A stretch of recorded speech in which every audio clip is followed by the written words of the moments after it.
Pongan atención. Bueno, como metodología pedagógica yo tengo entendido que ustedes esta clase la tienen ya colgada en un portal. Por lo tanto, ustedes pueden revisarla y el contenido teórico estudiarlo 1 o 10 veces. El tema es que aquí, si es que todos han venido leyendo la clase, solucionen sus dudas respecto a este tema y hagan las preguntas pertinentes. Trataremos de tocar los puntos centrales de este tema, que es un tema realmente bastante especializado y un tema bastante amplio. Por lo tanto, a mí me parece importante que ustedes traten de participar en lo posible con las preguntas en cualquier momento. Muy bien, la OMS ha dividido en una clasificación un poco compleja los tumores del hígado según su origen, ¿no? Como ven ahí, tienen los tumores epiteliales, los no epiteliales, neoplasias derivadas de tejidos sanguíneos o linfáticos, tumores varios, los inclasificables y los metastásicos, que son los más comunes. Sin embargo, nosotros vamos a tocar una clasificación un poco más sencilla. Tumores primarios, los que nacen del mismo hígado, y secundarios, los que llegan a través de una metástasis o una infiltración por contigüidad. Los primarios los vamos a dividir en tumores benignos o malignos. En los benignos destacan los adenomas, los hemangiomas. Y en los malignos, obviamente, el hepatoma o carcinoma hepatocelular y el colangiocarcinoma. A la vez tenemos una larga lista, ¿no? Los tumores hepáticos benignos pueden ser quísticos o sólidos. En esta oportunidad solamente hablaremos de los sólidos. Los tumores epiteliales sólidos pueden ser la hiperplasia nodular focal o el adenoma hepatocelular. Generalmente son esos dos. Y los tumores de origen mesenquimal pueden ser de tejido adiposo, de músculo liso, vasos sanguíneos o tejido endotelial, según lo cual reciben sus nombres: lipoma, leiomioma, hemangioma o mesotelioma. Podemos también tener algunos tumores mixtos, como el teratoma benigno o el amartoma mesenquimatoso. Como se darán cuenta, no es el objetivo que memoricen todos los tumores benignos que puedan tener en un libro. Sin embargo, lo más importante aquí es que recuerden los tumores epiteliales comunes, que son el adenoma y la hiperplasia nodular focal. La mayoría de esos tumores son asintomáticos y un número pequeño de ellos puede provocar algún síntoma debido a la ruptura, a la hemorragia del tumor o a un crecimiento rápido que pueda manifestarse principalmente con un dolor agudo o un dolor en la zona de la víscera. Muy bien, diagnosticar tumores benignos del hígado es un hecho que ocurre casi siempre por accidente o casualidad. Un paciente llega por otra dolencia, se hace un chequeo de imágenes y se encuentra una imagen de un tumor. Generalmente el médico va a pedir algunos exámenes de sangre, como el perfil hepático, y va a encontrar algunas alteraciones, o en su mayoría lo va a encontrar normal. La ecografía es un examen inicial, que a veces puede ser el examen con el que el paciente llega a la consulta, y establece el diagnóstico de la lesión. Generalmente nos va a diferenciar si es sólida o líquida. Recuerden que una ecografía es disponible ampliamente en casi cualquier centro de salud, hospital o institución privada. La ecografía puede detectar lesiones desde más de 2 centímetros y una sensibilidad mayor al 80%, por lo tanto es un examen barato y fácilmente aplicable. Y nos permite distinguir qué lesión es un quiste y qué lesión es un tumor sólido. En los pacientes en los cuales hay alto riesgo de tumores, como por ejemplo la cirrosis hepática, pacientes con cáncer de colon, la ecografía a veces es utilizada como un examen de descarte para buscar si hay tumores o lesiones en un paciente que tiene un alto riesgo de tenerlos. Recuerden eso. Acá, por ejemplo, tienen una imagen ecográfica con un tumor. Esta es una ecografía obviamente muy buena, no todas se ven así de bien, y vemos aquí una lesión hiperecogénica, que probablemente podría ser compatible con un hemangioma, una lesión benigna. Posteriormente a tener una tumoración hepática en general, nuestro algoritmo diagnóstico va a ir hacia la tomografía. La tomografía, quiero que recuerden mucho, el tipo de tomografía que se pide en las tumoraciones hepáticas es la tomografía trifásica. Es una tomografía en la cual nosotros vamos a tomar imágenes tanto en la fase arterial, en la fase capilar y en la fase venosa. La tomografía trifásica es la principal herramienta para el diagnóstico de hepatocarcinoma, puesto que es en la primera fase, en la arterial, en la cual el hepatocarcinoma capta el contraste, a diferencia de otras lesiones que la captan en la fase venosa. Entonces recuerden eso, la tomografía trifásica, ¿no? La otra herramienta que tenemos es la gammagrafía con eritrocitos marcados, que también le llaman centellograma. Y la otra herramienta diagnóstica es la punción biopsia, guiada por tomografía o por ecografía. Generalmente, gracias a la tomografía podemos distinguir lesiones hipovasculares de hipervasculares. La gammagrafía nos permite básicamente determinar en tumores mayores de 2 centímetros si hay un patrón de estancamiento sanguíneo y nos da imágenes más tardías. Y la biopsia está reservado para aquellos pacientes donde el resultado de la biopsia puede definir un acto quirúrgico y nos puede ayudar a diferenciar eso. La otra herramienta que tenemos para la diferenciación de los tumores son los marcadores tumorales, donde tenemos la alfa-fetoproteína, que es el marcador específico para el hepatocarcinoma, tiene un valor de corte mayor de 200, recuerden eso, aunque modificaciones del valor menores a 200 también son una señal de alarma, el antígeno carcino embrionario y el carbohidrato 19,9. Volviendo a los tumores benignos, tenemos entonces el hemangioma. Su incidencia es del 20% y predominan en el sexo femenino. Y pueden ser tan frecuentes como que se han identificado en necropsias en salas de necropsia en un 7,3%. El 15% de las lesiones pueden ser múltiples y se presentan entre la tercera y cuarta década de la vida. El hemangioma puede ser de dos tipos, el cavernoso o el capilar, sea mayor o menor de 4 centímetros. Generalmente suele predominar en el lóbulo derecho del hígado, es en un 71%. Generalmente son únicos y la mayoría suelen ser menores de 4 centímetros. La historia natural de un hemangioma es que no aumentan su tamaño y generalmente solo requieren seguimiento. Si aumentara su tamaño y excepcionalmente se complicara con una ruptura, implicaría que tuviéramos que entrar hacia un manejo más complejo. Pero generalmente son lesiones que solamente requieren seguimiento. Hay una variante del hemangioma que es el hemangioendotelioma infantil, que tiene una gravedad mayor. Se suele asociar con coagulopatías, con trombocitopenia y anemia. Y también puede estar presente con angiomas cutáneos, insuficiencia cardíaca. Es una variante de tumor en niños mucho más agresiva. La hepatomegalia en un niño puede hacer sospechar su presencia. El adenoma hepatocelular es la otra tumoración benigna importante que ustedes deben recordar.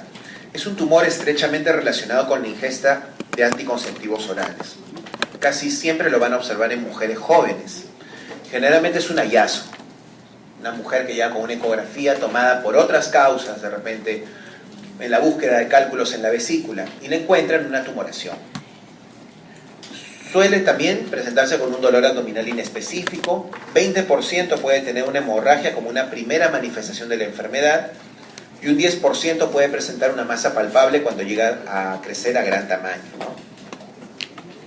El tamaño puede ser tan grande como 20 centímetros, y comúnmente son únicos. Excepcionalmente pueden ser múltiples, la mayoría son únicos. La clasificación del adenoma es una clasificación fácilmente explicable. Lo dividen en 5 tipos el adenoma hepatocelular típico, según si está asociado a estrógenos, si se presenta espontáneamente en mujeres, si se presenta en hombres, o asociado a niños o a una enfermedad metabólica. También puede haber un adenoma asociado a anabólicos esteroides, es decir, también los hombres pueden afectarse en esta condición, y también puede haber un trastorno genético hereditario llamado adenomatosis hepatocelular múltiple. Lo que deben recordar del adenoma es su importante relación con la ingesta de hormonas, anticonceptivos en la mujer, que es lo más frecuente, y anabólicos esteroides en el hombre generalmente, especialmente los que acuden a gimnasios o que practican la halterofilia. ¿De repente alguien acá lo ha consumido? No.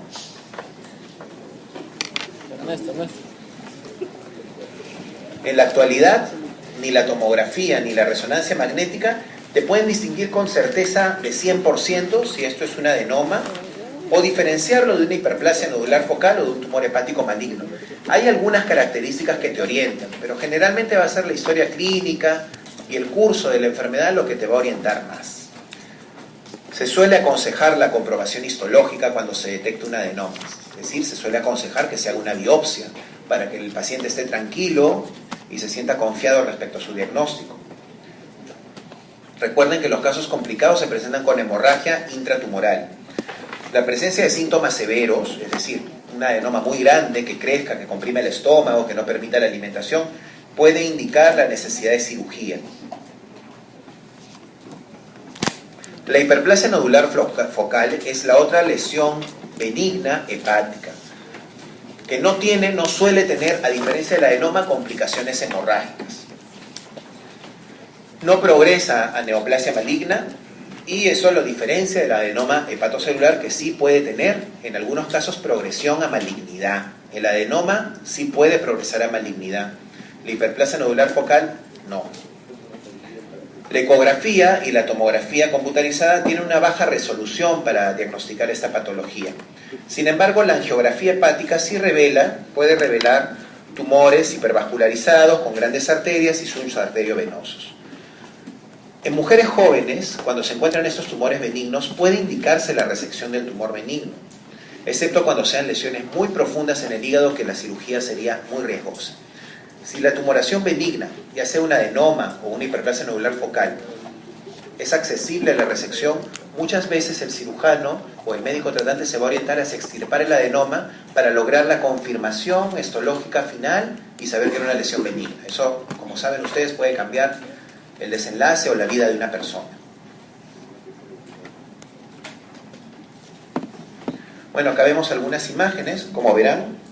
Aquí ven una imagen muy típica de una hiperplasia nodular focal. Vean que no es muy fácil de diferenciar del hemangioma, por ejemplo, ¿no?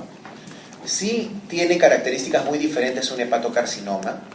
Sin embargo, muchas veces se tiene que llegar a una biopsia o a la extirpación para la confirmación final. Otros tumores benignos, el amartoma mesenquimático y los tumores adiposos como los lipomas, generalmente solamente van a requerir resección cuando tengan sintomatología compresiva, ¿no? Si no, solamente observación. Muy bien, toquemos ahora el tema de los tumores malignos. Entonces, bastante sencillo dividirlos en benignos y malignos. Los benignos ya sabemos de qué nos tenemos que preocupar y más o menos qué tenemos que hacer con un tumor benigno. La mayoría de veces seguirlo, biopsiarlo cuando tengamos duda y operarlo cuando haya síntomas. En un tumor maligno la historia es diferente, ¿no? Siempre vamos a tratar de operarlo mientras se pueda.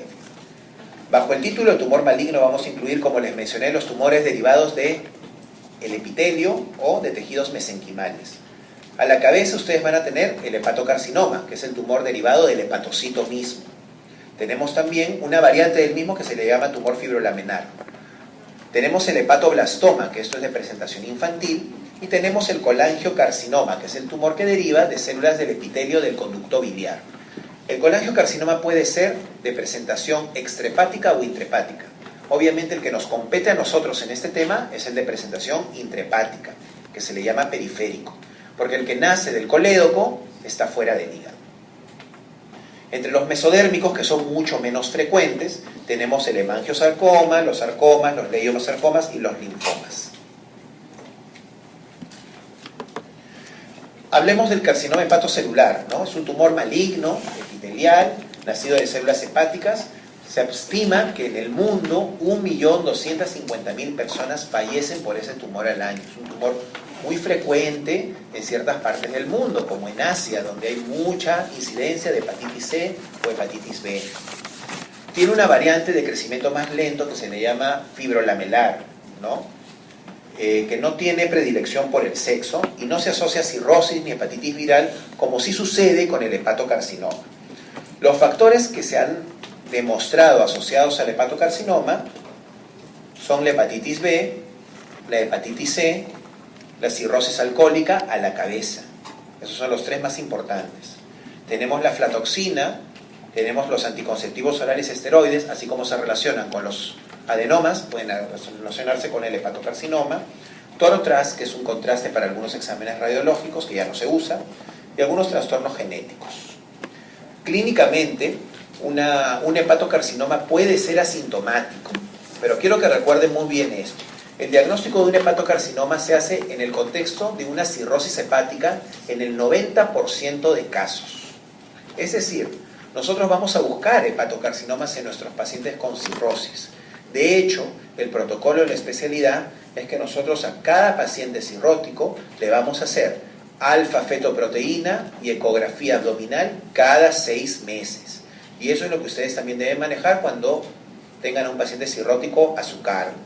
Además de obviamente hacer el perfil hepático, el de coagulación, la glucosa y la creatinina para vigilar cómo va su función renal, ya que probablemente va a tener muchos tratamientos diuréticos, al paciente también se le va a buscar, que es la aparición de un hepatocarcinoma, con esos dos exámenes, alfa-fetoproteína y ecografía abdominal. Recuérdenlo bien, porque eso es un protocolo de manejo mundial.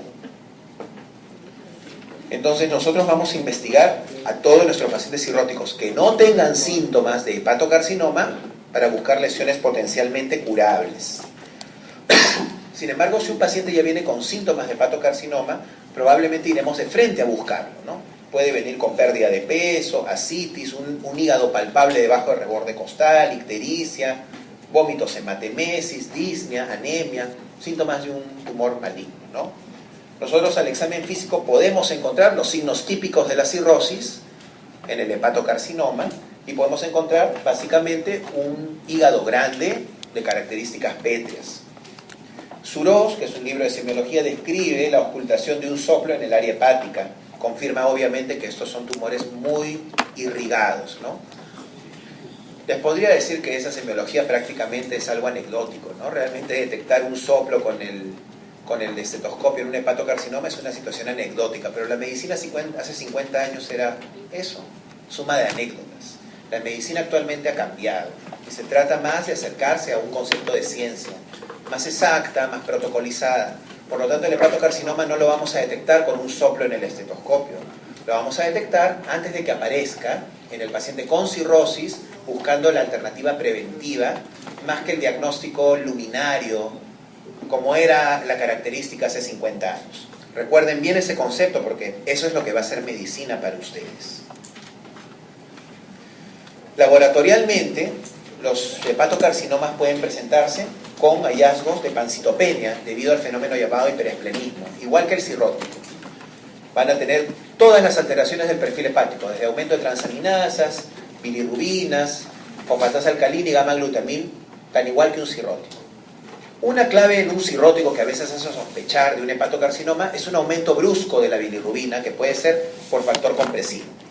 El alfa-fetoproteína es el marcador tumoral más sensible, llega a sensibilidad de 91%.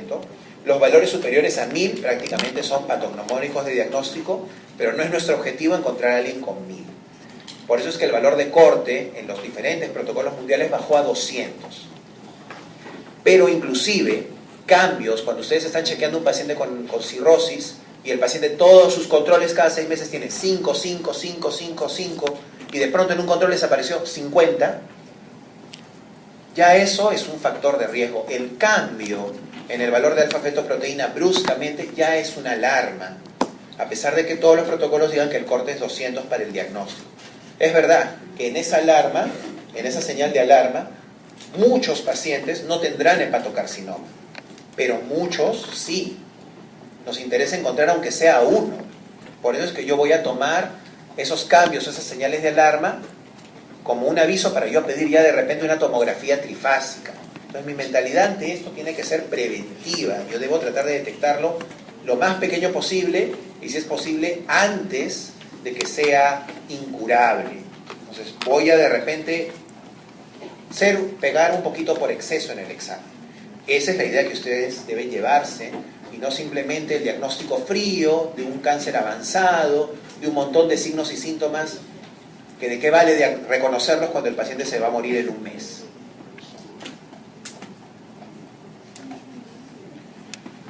Bueno, ahí tienen todos los exámenes de imágenes que generalmente pedimos, ¿no? Lo más importante es la tomografía trifásica, recuérdenlo. La gammagrafía y la ecografía ayudan muchísimo. Las radiografías de tórax y abdomen, pues básicamente van a presentar signos indirectos, no son diagnósticos. La angiografía, la arteriografía hepática, es un diagnóstico preciso, pero ahora lo utilizamos más para tratamiento del hepatocarcinoma, más que para diagnóstico. Y la resonancia magnética es un examen mucho más preciso en el aspecto de imagen, nos da una imagen mucho más elaborada, pero no ofrece una gran ventaja respecto a la tomografía. Y sí hay una gran diferencia de precio. Por lo tanto, la tomografía trifásica debería ser su primera opción. La biopsia hepática está reservado para aquellos pacientes en los cuales ustedes tengan duda diagnóstica. Si yo tengo una alfa-fetoproteína en más de 200 y una imagen típica en la tomografía trifásica, no necesito tomar una biopsia hepática. La mayoría de protocolos en la especialidad de gastro no lo requieren. Ahora, si ustedes leen un libro de oncología, el oncólogo lo ve de manera diferente. Quiere biopsiar a todos. Pero el oncólogo tiene un campo de visión quizá un poco más limitado respecto a manejar un paciente. Él lo recibe con diagnóstico de cáncer y le interesa confirmar que sea un cáncer para que recién él entre a tallar. En cambio, el gastroenterólogo lo que le interesa un poquito más es el cuadro clínico en general.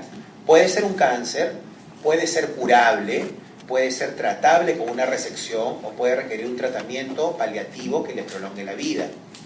El oncólogo va a entrar a tallar lastimosamente en el tratamiento terminal, en la quimioterapia o en el manejo de la calidad de vida. Por lo tanto, la biopsia hepática siempre es un tema controversial entre gastroenterólogos y oncólogos. El gastroenterólogo generalmente lo diagnostica sin biopsia hepática y el oncólogo exige la biopsia hepática. Esa es una pelea constante en diferentes hospitales.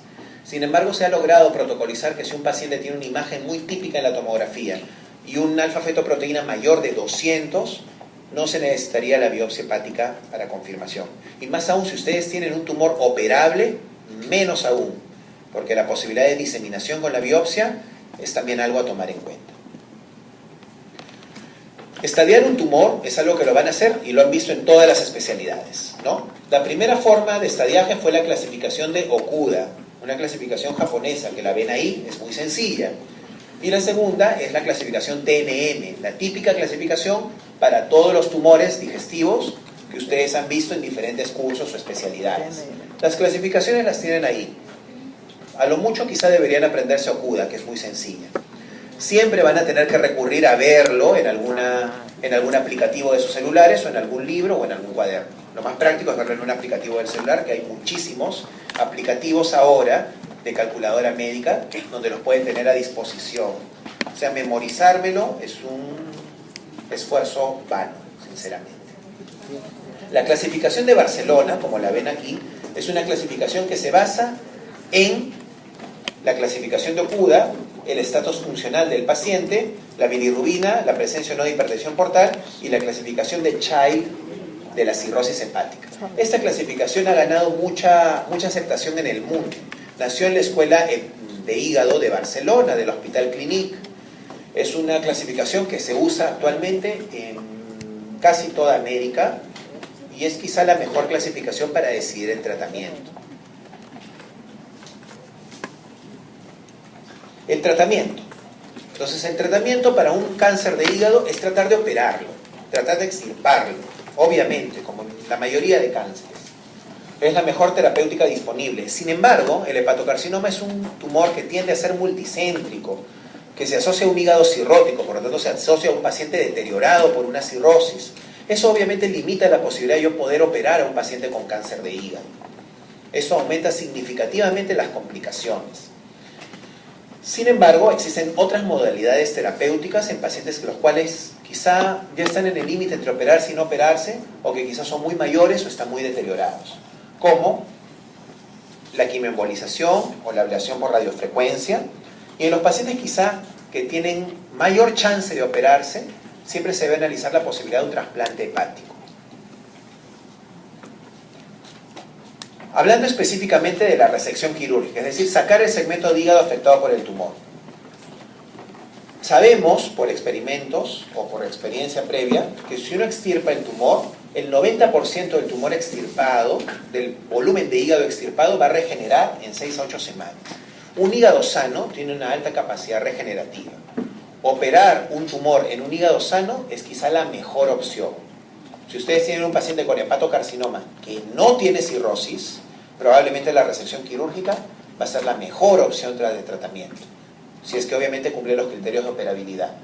Pero si ustedes tienen un paciente cirrótico y la cirrosis no es tan avanzada y el tumor cumple los criterios de trasplante, quizá el trasplante hepático va a ser la mejor opción. En la mayoría de países donde se trasplanta, un paciente con hepatocarcinoma operable y con cirrosis hepática inicial, que es un CHAI-LA, se eleva en la lista de espera de trasplante de los primeros lugares, especialmente si es un paciente menor de 60 años. Se lo eleva, se lo pone en los primeros lugares porque es un paciente potencialmente curable. Acá ven la aplicación de la clasificación de Barcelona al tratamiento. Por ejemplo, vean acá lo que se le llama el estadio 0, un paciente con CHAI-LA que en su score de funcionalidad tiene 0, que probablemente tiene una OCUDA 0 también, y que tiene un tumor menor de 2 centímetros. Observen, entonces vemos si la presión portal y la bilirrubina son normales, nos vamos a la resección. Pero si la presión portal está elevada y la bilirrubina está anormal, nos vamos a ir al trasplante. Si nosotros tenemos ya un estadio intermedio, esto azul es intermedio, tenemos el denominado el temprano A, el intermedio B y el avanzado C. En el temprano A, menos de 3 centímetros, podemos ir hacia el trasplante cuando no hay enfermedades asociadas. Pero cuando el paciente tiene una enfermedad asociada, el paciente tiene tuberculosis, fibrosis pulmonar, una enfermedad cardíaca avanzada, el paciente ya no es buen candidato para un trasplante hepático. Entonces ahí vamos a ir a una terapia que nosotros le llamamos paliativa pero que prolonga la vida, que es la ablación por radiofrecuencia o la quimioembolización. En el estadio intermedio, es decir, cuando un paciente tiene un tumor multinodular, va a la quimioembolización, y cuando el tumor es avanzado, ya invade la porta, vamos a ir a medicamentos como los inhibidores de la angiogénesis, que es el sorafenib. Cuando tenemos un paciente terminal, paciente CHAI-C, que tiene una categoría funcional mayor de 2, simplemente damos tratamiento sintomático. Entonces, esto maneja generalmente la mayoría de protocolos de manejo de hepatocarcinoma en el mundo. Es importante que lo conozcan, no creo que se lo memoricen los que no sean gastroenterólogos, pero sabes que existe y lo importante es que sepan que existe y que puedan recurrir a eso cuando se enfrenten al caso. Bueno, ahí vemos las indicaciones de una resección, ¿no? Hepatocarcinoma sobre hígado no cirrótico es ideal. En Asia existen muchos pacientes con cáncer en hígado no cirrótico, especialmente aquellos pacientes que hacen hepatitis crónicas B o C, ¿no? También está indicado en una cirrosis compensada, que no tenga gran hipertensión portal y un valor normal de plaquetas, y también en tumores pequeños, únicos y resecables por su localización. Sin embargo, la mortalidad igual es 3 a 5%, la mortalidad cercana a la operación, y la mortalidad llega a 50% a los 5 años. La recidiva a los 5 años es 70% en la resección quirúrgica. Estos números nos han dado la idea de que el hepatocarcinoma operado, quizá en el cirrótico, no va tan bien. En cambio, los números en el trasplante son mejores. Generalmente ahí se llega a una supervivencia del 75% de los pacientes trasplantados con hepatocarcinoma a los 5 años, con una tasa recidiva de menos del 10%. ¿Qué limita el trasplante? Bueno, entonces trasplantemos a todos los cirróticos con hepatocarcinoma, pero no tenemos tantos hígados donados, y eso es parte de la mala cultura de donación de órganos que existe en el mundo. No tenemos suficientes hígados disponibles para aplicar ese tratamiento. Comparando ambos tratamientos, la cirugía y el trasplante, los números de la cirugía son un poco inferiores a los del trasplante. Pero obviamente por la escasez de donantes no podemos diseminar el tratamiento de trasplante, ¿no? O sea, prácticamente tienen que ser pacientes bastante escogidos, y eso se escoge en función de las listas de espera, ¿no? Los pacientes más jóvenes, los más recuperables, los que no son alcohólicos, los que tienen la familia más comprometida en apoyar al paciente, generalmente son los elegidos por los médicos que manejan estos servicios. Los tratamientos percutáneos son de los cuales les hablé para los estadios intermedios. Destacan la ablación por radiofrecuencia y la quimioembolización. En síntesis, la quimioembolización, la ablación por radiofrecuencia es la introducción percutánea de una sonda que tiene estos filamentos de metal que van a entrar en el interior del tumor y que van a aplicar frecuencias radiales de destrucción del tejido controladas. El principio de la radiofrecuencia es destruir el tejido con ultrafrecuencias vibratorias. Obviamente esto es un tratamiento que debe estar hecho en manos expertas, generalmente radiólogos intervencionistas. La quimioembolización consiste en introducir también por vía percutánea una sonda que va a llegar hasta el tumor e introducir sustancias quimioterápicas y sustancias alcoholizantes destructivas del tumor. Obviamente el riesgo de esto siempre es que destruyamos más tejido del que queríamos destruir. La comparación entre la radiofrecuencia y la cirugía, hay algunos trabajos que comparado con la cirugía, la radiofrecuencia alcanzó eficacias similares. Sin embargo, un gran estudio, fue un metaanálisis chino, publicado en la revista Gastroenterology, le dio superioridad a la resección quirúrgica sobre la radiofrecuencia, lo cual ha hecho que la radiofrecuencia se reserve para pacientes que no son operables, aquellos pacientes que de repente por una enfermedad asociada a una fibrosis pulmonar, una enfermedad coronaria avanzada, ya no van a tolerar un acto quirúrgico. Hasta el día de hoy, el acto quirúrgico debe ser buscado como el tratamiento curativo siempre. Y si no cumple los criterios, recién pasará a los otros tratamientos que les menciono, ¿no? La quimioembolización, como les mencioné, se basa en la inyección de sustancias destructivas como el alcohol absoluto en el tumor. Observen este tumor y después de una quimioembolización queda algo así. Un tumor muerto, una cavidad quística y así tejido tumoral. Esto es obviamente un tratamiento muy exitoso, no todos los tratamientos de quimioembolización logran este efecto tan bueno, ¿no? El sorafenib es un medicamento inhibidor de la angiogénesis que ha demostrado prolongar la sobrevivencia en pacientes con hepatocarcinoma avanzado. Está aprobado por la FDA americana y puede ser también un tratamiento que se use combinado con la quimioembolización o la radiofrecuencia. Se está investigando al respecto. Sin embargo, ya hay bastantes reportes de resistencia al sorafenib y de pacientes que después de unos meses de que el tumor ha perdido o ha disminuido en tamaño, han recuperado tamaño posteriormente. El hepatoblastoma, como les mencioné, es un tumor en niños. Generalmente representa el 0.6% de los tumores malignos en la infancia. Se desconoce su etiología, es un tumor maligno y suele ser productor de sustancias o de hormonas.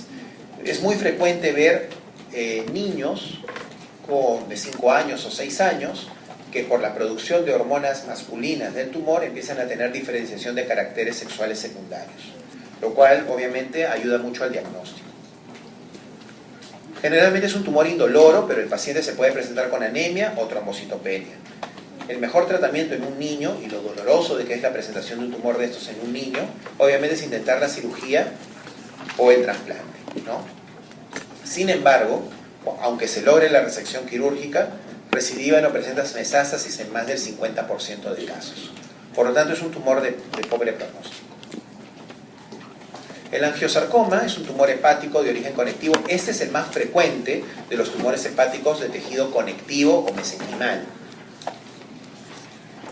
Es más frecuente en hombres, generalmente está compuesto por quistes hemorrágicos y nódulos tumorales sólidos. Es difícil diagnosticarlo y es difícil diferenciarlo del hemangioendotelioma epitelioide, que es su versión benigna. Generalmente se operan y uno termina descubriendo que eran benignos. El colangiocarcinoma es el otro tumor importante en los tumores malignos hepáticos y es el que deriva del epitelio biliar. Los factores predisponentes son los que tienen ahí enlistados. Generalmente todas son enfermedades de las vías biliares, ¿no? Colangitis esclerosante, fibrosis hepática congénita, enfermedad de Caroli, que es una enfermedad de quistes en los conductos biliares, y también la exposición al toropraz, que ya no se usa. Generalmente un factor que condicione obstrucción biliar o éstasis de la bilis va a condicionar inflamación en el conducto, hiperplasia de la mucosa del mismo, hiperplasia que cambia a adenomatosa y el cáncer. Esa es la secuencia que se postula en los pacientes que desarrollan el colangiocarcinoma. Macroscópicamente puede tener 3 patrones: una masa única de gran tamaño, múltiples masas o una variante difusa. No tiene cápsula, tiene contornos lobulados, tiene un color blanco por una densa fibrosis y suele tener retracción capsular en el 20%, retracción de la cápsula hepática. Generalmente suelen ser iso o hipoecogénicos a la ecografía cuando son menores de 3 centímetros, e hiperecogénicos cuando superan ese tamaño por su aumento de vascularidad. Generalmente es una masa hipovascular, pero si crece mucho podría ser hipervascular. La gran mayoría son hipovasculares y eso nos permite diferenciarlo del hepatocarcinoma, que generalmente es un tumor hipervascular en la fase arterial de la tomografía trifásica. Acá ven algunas imágenes de masas polilobuladas con una captación periférica, pero vean cómo son hipodensos en su interior.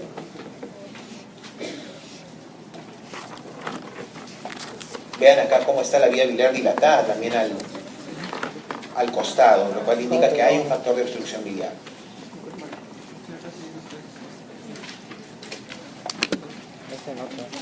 Esto es más o menos lo que suelen ver en las fases, ¿no? La fase arterial, comportamiento hipervascular; la fase portal, áreas hipointensas; y en la fase tardía demuestra un alto componente desmoplásico, a diferencia del hepatocarcinoma. Finalmente, las metástasis hepáticos, es decir, los tumores que no nacieron en el hígado, sino que son metastásicos. Una metástasis generalmente va a llegar por vía sanguínea o por vía linfática. Los principales tumores que dan metástasis al hígado en población adulta son los carcinomas de pulmón, mama, colon y páncreas. Acá en nuestro país podríamos agregar estómago, dado que acá tenemos una incidencia alta de cáncer de estómago. En la población pediátrica tenemos el rhabdomiosarcoma y el tumor de Willis. Recuerden que el hígado funciona como un filtro que bloquea temporariamente la diseminación de cualquier tumor. Por eso es que es un órgano preferido para la implantación de nódulos tumorales metastásicos de casi cualquier tumor. La circulación siempre pasa por el hígado, y el hígado es nuestro gran filtro de sustancias y detoxificador de todo en general. Por eso es que es muy preferido por las células cancerosas. Un porcentaje importante de casos, el diagnóstico se efectúa durante el seguimiento de un enfermo con cáncer, ya sea de pulmón, de mama, de estómago, de colon, de páncreas. Generalmente los operan y esos pacientes quedan en un seguimiento por 5 años a cargo del oncólogo. Y el oncólogo es aquel que le va a estar haciendo sus chequeos, ya sea una tomografía cada 6 meses o cada año, para buscar la posibilidad de una metástasis. Entonces, nuevamente, la metástasis debe ser diagnosticada por una actitud preventiva. Es decir, en una población de riesgo, yo voy a buscar la metástasis. No voy a esperar a que la metástasis ya el paciente me llegue deteriorado, el paciente con el hígado en el ombligo, y ahí qué lindo es diagnosticar metástasis ahí, pero eso no sirve. No sirve médicamente, no le sirve a la gente, no le sirve al paciente. Por eso es que muchas veces yo incido mucho en que no se preocupen de aprenderse el signo de la cabeza de medusa, que me parece, desde que eres suena me parecía una tontería, ¿no? Incidan en esto, en hacer medicina preventiva, en tratar de ayudar a la gente como si fueran su familia, ¿no? Obviamente, si ustedes tuvieran un familiar con cáncer de estómago y lo han operado y lo han curado con una operación, les interesaría que no se lo lleve una metástasis de hígado, ¿no? Y les interesaría que ese familiar le hagan su tomografía cada 6 meses, ¿no? Lo mismo debe ser para sus pacientes. Muy bien. Dentro de las metástasis tenemos metástasis que son más agresivas que otras, ¿no? Generalmente las metástasis de baja agresividad pueden ser manejadas en algunos casos con resección quirúrgica. Las metástasis de alta agresividad generalmente van a requerir solamente tratamiento paliativo. La presencia de metástasis en general es un signo ominoso. Si a un paciente le ha aparecido metástasis en el hígado, en teoría ya se convirtió en un paciente terminal. Sin embargo, es importante hacer esta diferenciación que ya la hace el oncólogo. Las metástasis de alta agresividad, por ejemplo, la metástasis del cáncer de páncreas, del cáncer de colon, del cáncer de estómago, son metástasis de alta agresividad, que realmente operarlas no vale mucho la pena. Pero, por ejemplo, la metástasis de un linfoma es algo que tiene tratamiento, porque el linfoma es un tumor altamente respondedor a la quimioterapia. Entonces, en la metástasis de un linfoma sobre el hígado probablemente podemos intentar todavía salvarle la vida al paciente. Es importante, para el oncólogo en especial, diferenciar este concepto de metástasis de alta agresividad y de baja agresividad para lograr darle un tratamiento más correcto. Muy bien, muchas gracias a todos. ¿Tienen alguna